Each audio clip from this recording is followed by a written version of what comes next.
Donc on continue notre série sur les limites de suite et de fonction. Donc du coup pour l'instant c'est niveau terminal. Et l'idée c'est de calculer la limite, enfin d'étudier la convergence de... Donc s'il faut étudier la convergence, on en déduit que sûrement ça doit être convergent. 3 puissance n moins 2 puissance n plus 1. D'accord. Ok.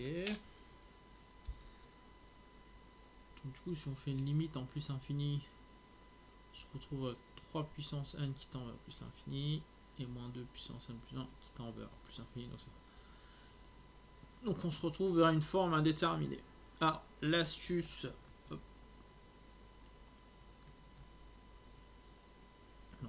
c'est de mettre le terme dominant. Donc le terme dominant ici c'est 3 puissance n.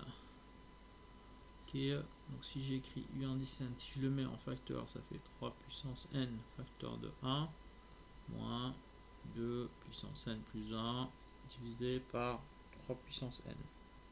D'accord. Alors l'intérêt c'est chercher des trucs de la forme q puissance n. Donc ça, hop, là, 2 puissance n plus 1 c'est 2 puissance n fois 2, hop, 3 puissance n, hop, vous voyez où on veut en venir, 1 moins 2 puissance n sur 3 puissance n fois 2, hop, 3 puissance n, 1 moins, là si je mets, voilà, passe là, fois 2, ok. Maintenant, si on connaît ce truc là, donc ça, suite géométrique, 1 d'oraison 2 tiers, et c'est que moins 1 compris entre moins 1 et 1. Donc,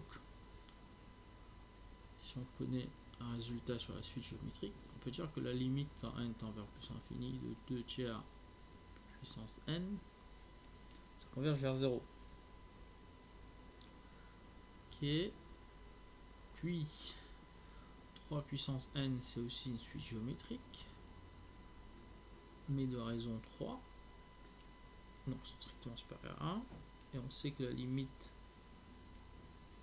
d'une suite, telle suite géométrique, c'est plus infini. Donc du coup, par opération sur la limite, on a bien déjà la limite quand n tend vers plus infini de 1 moins 2 fois 2 tiers puissance n. Donc si on résume vite fait, ça c'est 0. Donc 2 fois 0, 0. 1 moins 0, c'est 1. D'accord. Donc la limite quand n tend vers plus l'infini de 3 puissance n fois ça, donc égale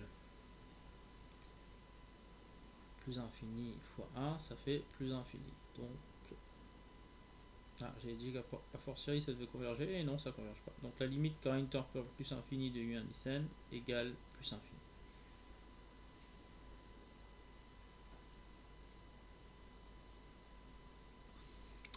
Ouais, et donc c'était écrit, ouais, petit rappel des 4 formes à déterminer.